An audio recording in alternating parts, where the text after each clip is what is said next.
Alright guys, this is going to be the most controversial video I've made since Armenia and Azerbaijan. As you know, we follow the alphabetical English list of countries in the UN. That being said, as the UN, EU, European Council, and NATO all give the same title for this country, this episode is going to go under F for former Yugoslav Republic of Macedonia. However, I will refer to this country as the Republic of Macedonia, as over 130 countries call it that on their own terms, and because it's shorter and easier to say. Okay?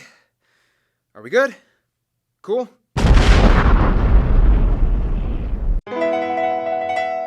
It's time to learn geography. Now! Hey everyone, I'm your host Barbie. For those of you who know nothing about this country or why I'm trying to take so many precautions, basically all you have to know is that in almost every aspect, this place is actually pretty plain, simple, and chill. It's just the name that starts all the drama. You might be wondering why. Well, we will explain in a bit, but first, let's talk about where it is.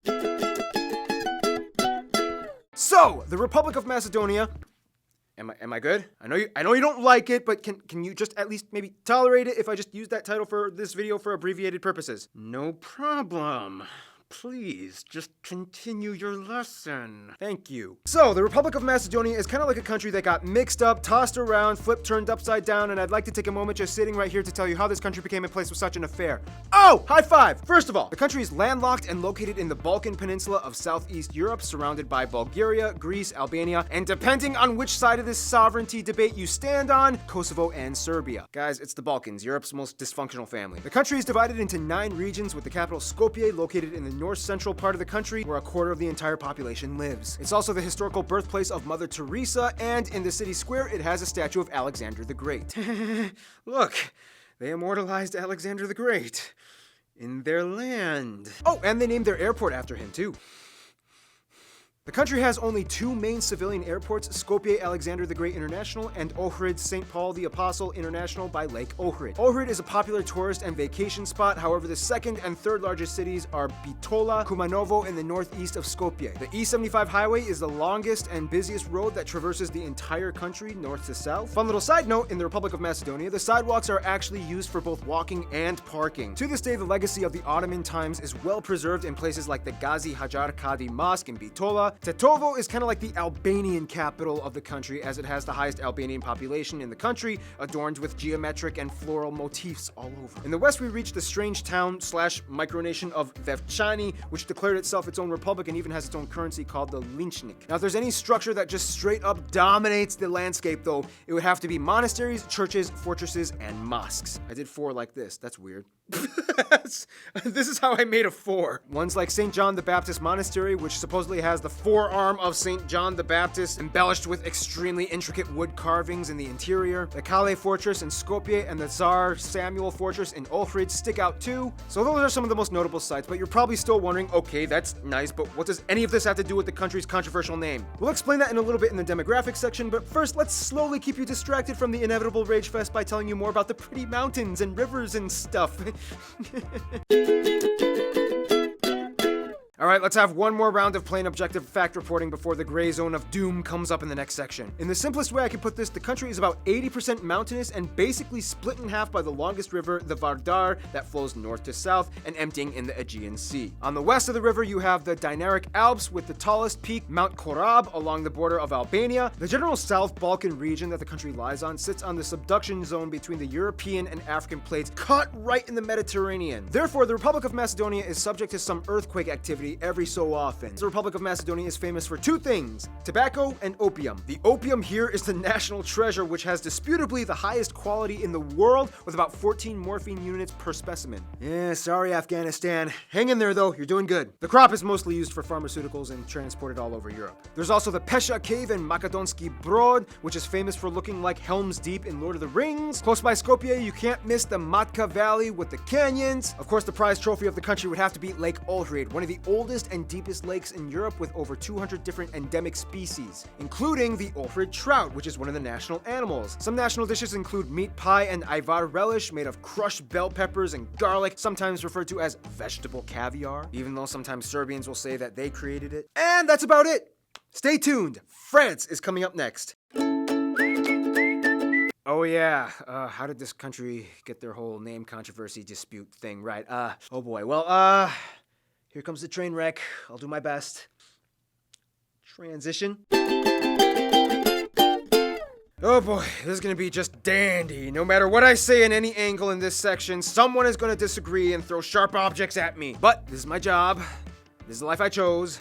Come on, Barbie, you can do this. Just, hey, we haven't done a Bob Saget joke in a while. Duh, I'm Bob Saget. I wear dad pants and I once sat on a pizza. Okay, first of all, the country has about 2 million people and was the only former Yugoslav republic to gain independence without any bloodshed. About 65% of the nation identifies as ethnically Macedonian, and a quarter are Albanians, and the rest are made up of groups like Turks, Romani, Serbs, and Bosniaks. The currency is also the Macedonian dinar. They use the CEF type outlets, and they drive on the right side of the road. Now let's begin the discussion. First of all, what exactly are some distinguishing traits of people that identify as Macedonian? Well, for starters, just like we explained in the Bulgaria episode, they have Slavic roots and speak a Slavic-based language that is very similar to Bulgarian. Most people in both countries can understand each other just fine, and many have relatives and family that live in each other's countries. The people of this country have been tossed around over and over again in the past millennia, and it wasn't until the Balkan Wars that things really got cracking. For those of you who don't know, the Balkan Wars basically just went like this.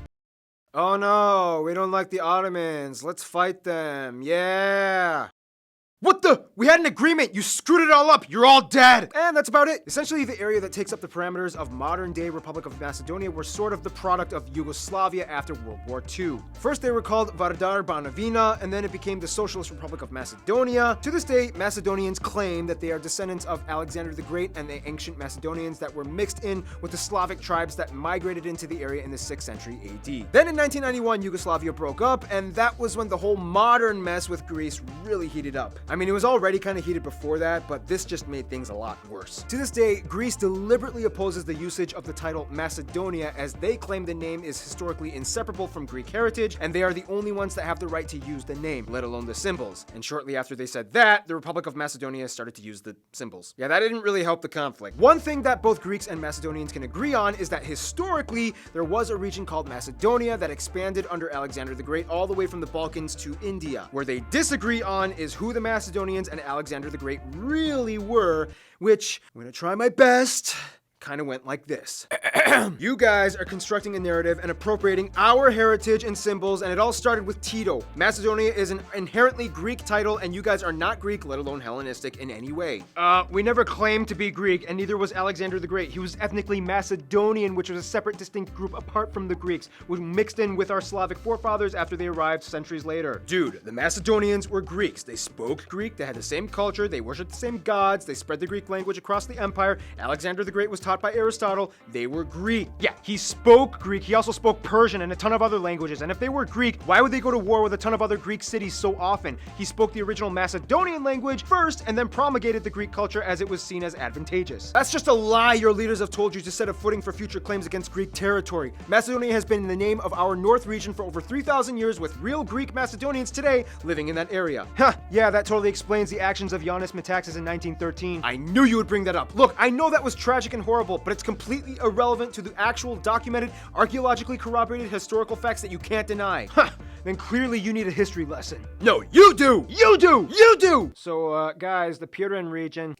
Disclaimer, this is pretty much just what the governments and radical nationalists say. Most of the general Greek and Macedonian populations don't even really care too much about this issue. To this day, the UN, EU, European Council have all somewhat sided with Greece, agreeing to appoint the title Former Yugoslav Republic of Macedonia. Many Greek and Macedonian politicians have said that they would maybe be willing to settle on a new compound country name that deliberately distinguishes the country apart from the word Macedonia. Some suggestions include Slavo-Macedonia, Upper Macedonia, or Northern Macedonia, but for now, the one that kind of unofficially stands at a somewhat not perfect but not too rage-inciting national title is the Republic of Macedonia.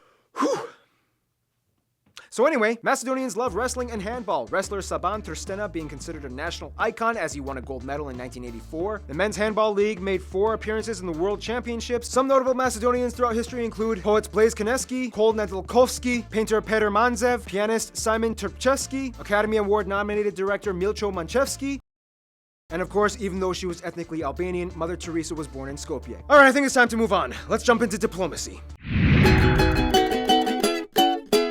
Well, as you can probably guess, the Republic of Macedonia is kind of surrounded by neighbors that all have some kind of issue with them. The general stereotype is that Serbia doesn't recognize their church, Bulgarians don't recognize their sovereignty, Albanians don't recognize the western border, and Greece, yeah, you can kind of already guess. However, it's the 21st century, and the millennial generation really doesn't care too much about their grandparents' drama. Borders are totally open, people travel back and forth between these countries, and trade is consistent as long as you got a good bottle of Balkan wine to share. Serbians are generally close, as their split from the Republic was the only one without bloodshed. Even though some political points are disputed, they're still cool. And Bulgaria is like the country where the Republic of Macedonia kind of sneaks into the EU through a loophole in the passport system, in which you can totally qualify if you have family in Bulgaria, which many Macedonians do. Turkey still gets along nicely with them, however, it's been favoring Albania and Kosovo a little bit more these days. They're best friends, however, and out of all the Macedonian geographies I asked, more or less, most of them agreed that Croatia and Bosnia and Herzegovina are probably their closest allies. These two countries all shared a deep history of being former Yugoslav republic states that go way back. Have you ever had friends that you made while you were all being punished for something at the same time? Yeah, that's kind of how it is with these guys. They've seen so much struggle and hardship together and still managed to smile back at each other the entire time. It's like Breakfast Club.